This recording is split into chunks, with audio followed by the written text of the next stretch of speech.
जय जगन्नाथ पिला माने धातु और धातु चैप्टर एग्जामिनर सब गोटे प्रिय क्वेश्चन जोटा कि एग्जामिनर बारंबार बारंबार बारंबार परीक्षा पकाउछ से प्रश्नटी को जदि आम आलोचना न करबा तबे आ कोन आलोचना करबा सो पिला मानक मदर से प्रश्नटी बहुत कंफ्यूज सृष्टि करूछि पिला माने डाउट रहउछन सर केमिति प्रश्न को आलोचना करबा केमिति करबा सेति पई मु नै आसी से प्रश्नटी कोन आ केमिति से प्रश्न को हम समाधान करबा डिटेल्स रे डिस्कशन करिवि बहुत कम समय वीडियो रहिबो निश्चित भाव देख प्रैक्टिस मध्य कर एग्जाम आसबार चांसेस मध्य अधिक रहुछि सो प्रश्नटी तुम स्क्रीन पर देखि पारुछ पिला माने प्रश्नटी तुम मन पई अछि प्रश्नटी अछि रासायनिक समीकरण सह प्रत्येकर गोटिए लेखाएं उदाहरण देई कैल्सिनेशन कोन एवं रोस्टिंग कोन बुझा जो धातु निष्कासन प्रणाली दुटी रोची गोटे हूँ कैल्सिनेशन गोटे हूँ रोस्टिंग ठीक अच्छे से दुईटी को रासायनिक उदाहरण समीकरण देखिए बुझे से कहूँ कहूँ देख प्रश्न गोटे पर गोटे लगालग कर जोटा कि 5 मार्क रोचे प्रश्न सॉरी 4 मार्क रोचे बोधे हाँ 4 मार्क रोचे प्रश्नटी से लगातार देखा सो गोटे रहा गोटे कहूँ उभय प्रक्रिया को उपलब्ध उत्पाद गुड़ी को विशुद्ध हेतु किपर निष्कासन करा जाए ताहार पद्धति मध्य कही सो कैल्सिनेशन रोस्टिंग कौन लिख 1-1 2 मार्क तांकर जो रोची समीकरण लिख 1-1 समीकरण मध्य 1 मार्क रोची लास्ट को जोटा रोची हमर निष्कासन केमि करे ता मध्य 1 मार्क 4 मार्क जदि रोची तबे एमिति 1-1 4 मार्क रो भाग होउची ठीक अछि तो बुझि पाला पिला माने कोन रोची प्रथम तुम कैल्सिनेशन कौन लिखिबो रोस्टिंग लिखिबो ता सहित तुमको से कहूची ताकर समीकरण मध्य लिखिबो ता सहित से मन कहूची विशुद्ध धातु केमिति निष्कासन करा जाए ताहा मध्य वर्णना करबो सेठी मध्य समीकरण तुम लिखिबा को पड़िबो सो ए प्रश्नटी केबे आसीतिला देखि परुचो 24 रे आसीतिला 2015 रे आसीतिला 2016 रे मध्य आसीतिला एमिति आउरी पूर्व को मध्य आसीछि जोटा लेखा जाई नाही ठीक अछि तो देखिबा कोन एमिति करा जाउछि सो पिला माने ए जो प्रश्नटी कहीं केते इंपोर्टेंट होउछ काना धातु निष्कासन रहउछ जोटा कि सबुठ इंपोर्टेंट दिन से क्वेश्चन मध्ये आसे प्रतिथर आसुछि लॉन्ग क्वेश्चन न 2 मार्क 3 मार्क मध्ये याकू रहि जाउछ कैल्सिनेशन 2 मार्क 3 मार्क रहि जाउछ ठीक है सेठी मध्ये हम लॉन्ग क्वेश्चन जे दुक्तंत्र रहउनी सो कैल्सिनेशन प्रथमे कोन देखिबा सो ठीक अछि ओके कैल्सिनेशन सो प्रथम पिला माने बुझि सारा तापर लिखिबा कैल्सिनेशन तो मानन कहूछि कि कार्बोनेट धातु पिंड को धातव ऑक्साइड रे परिणत करिबा पाई सीमित परिमाण रे वायुर उपस्थिति रे उत्तप्त करिबा को कैल्सिनेशन कहा जाए ठीक अच्छे बही भाषा रे जदि कहिबा कैल्शियम धातु पिंड को सीमित परिमाण वायु रे उत्तप्त करी धातव ऑक्साइड रे परिणत करिबा को कैल्सिनेशन पद्धति कहा जाउछि ठीक अछि तने कोन रहिला कार्बोनेट धातु पिंड रहुछि ताकु तुमे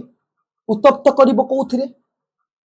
सीमित परिमाण वायु रे सीमित वाटा काहे के देछि केना रोस्टिंग रे अधिक थाई पारे बा न थाई पारे कम थाई पारे ततबे एटे सीमित वाट देछि एना उत्तप्त करिबा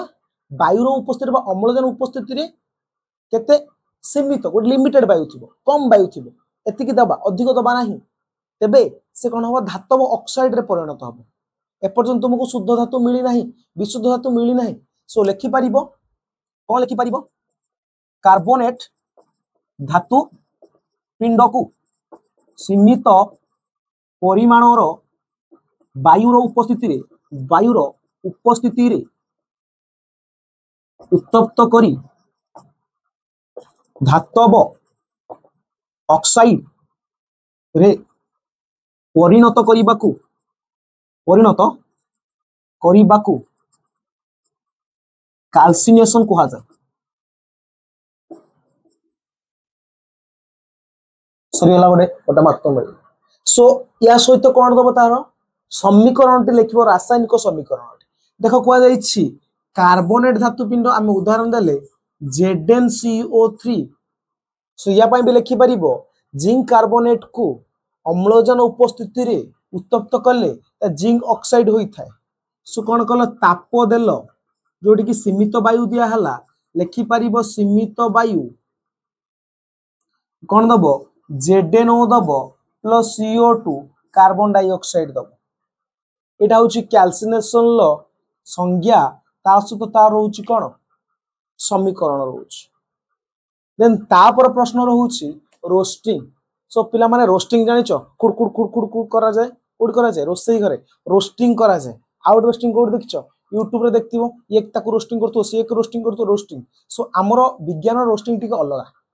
विज्ञान रोस्टिंग टिके अलगा एठी मध्ये खुड़खुड़ खुड़खुड़ करा जिवो गरम करा जिवो निया लगा जिवो जळा जिवो किंतु धातु पिंड को करा जिवो तने ए रोस्टिंग टा कोन रोस्टिंग होउची एठी मध्ये सेठी थिला कार्बोनेट धातु पिंड एकुची सल्फाइड धातु पिंड बा सल्फर धातु पिंड तन सल्फर धातु पिंड को अत्यधिक वायुर उपस्थिति रे उत्तप्त करी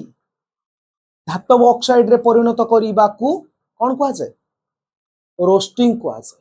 सल्फाइड धातु पिंड को ठीक अछि कोन सल्फर धातु पिंड बा सल्फाइड धातु पिंड लिखि पारि ठीक अछि लिखिबा सल्फाइड धातु पिंड को टिके हेंडराइटिंग को इग्नोर करिबला माने पिंड को अत्यधिक वायुर उपस्थिति रे उत्तप्त करी धातव ऑक्साइड रे परिणत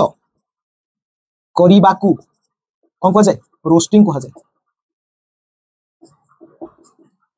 सो यार मध्ये कोन सल्फाइड धातु पिंड देइछि उदाहरण आसीबो जिंक सल्फाइड को ठीक अछि जिंक सल्फाइड को अम्लजान लिखिबो जिंक सल्फाइड को अम्लजान उपस्थिति रे उत्तप्त कले ता जिंक ऑक्साइड एवं सल्फर डाइऑक्साइड देई था लिखिबा को पड़िबो ता सहित यार समीकरण देले ZnS देखो एठी दबो सेठी तीर चिन्ह दबो ऑक्सीजन दबो कारण एटा अधिक दिया जाईछि ताप मध्ये देलो कोन बाहरिबो ZnO zinc oxide SO2 gas बाहरिबो ठीक अछि एटा हो देखो एठी कार्बोनेट धातु पिंड होछि सल्फाइड धातु पिंड एठी भाला जिंक ऑक्साइड एठी भाला जिंक ऑक्साइड किंतु हमकु दरकार विशुद्ध धातु ए पर्यंत बाहरिनी प्रश्न रे मध्ये थिला विशुद्ध धातु केमिति बाहरे तार प्रक्रिया लेख तबे ए विशुद्ध धातु को कोन करिबा कार्बन सहित प्रतिक्रिया करिबा कोक सहित प्रतिक्रिया करिबा कार्बन लो कोक सहित प्रतिक्रिया कले ता मध्ये ताको कोन विस्थापित करि दोछ ठीक अछि ता सहित अधिक प्रतिक्रिया धातु सहित मध्ये कोन प्रतिक्रिया करेले से मध्ये विस्थापित करि दो तो लिखि परिबो धातव ऑक्साइड को मध्यम एडा होछ कोन धातु पिंड को कार्बन धातु पिंड को एटी मध्यम धरण लिख दो पिला माने मध्यम प्रतिक्रियाशील क्रियाशील कार्बन धातु पिंड को एटी लिख दो मध्यम प्रतिक्रियाशील कार्बन धातु पिंड ताले एई धातु पिंड को लिखिबो धातव ऑक्साइड को बा रोस्टिंग कैल्सिनेशन लो उत्पन्न धातव ऑक्साइड को कार्बन किंबा सेमानकटु अधिक प्रतिक्रिया धातुंक सहित प्रतिक्रिया कराइले से धातु गुडी को एमान को विस्थापित करी विशुद्ध धातु देई थांती उदाहरण दे देखिबा ZnO को मु कोन कली कार्बन सहित प्रतिक्रिया करे देली कोन दबो Zn दबो आ गुडे CO गैस दबो कार्बन मोनोऑक्साइड दबो ताले ई देखो एटा होछि एठी बाहरी नथिला विशुद्ध किंतु एठी बाहरीला विशुद्ध तबे खाली C नुह एल्युमिनियम सोडियम ठीक अछि पोटासियम नो कैल्शियम एमान को मध्य हमें देकी कोन करि परिबा विस्थापित करि परिबा विस्थापन प्रतिक्रिया जानिछो देकी मध्य विस्थापित करी हम विशुद्ध धातु पाई परिबा एटा होची गुटे सबुटो सुपर 5 मार्किया क्वेश्चन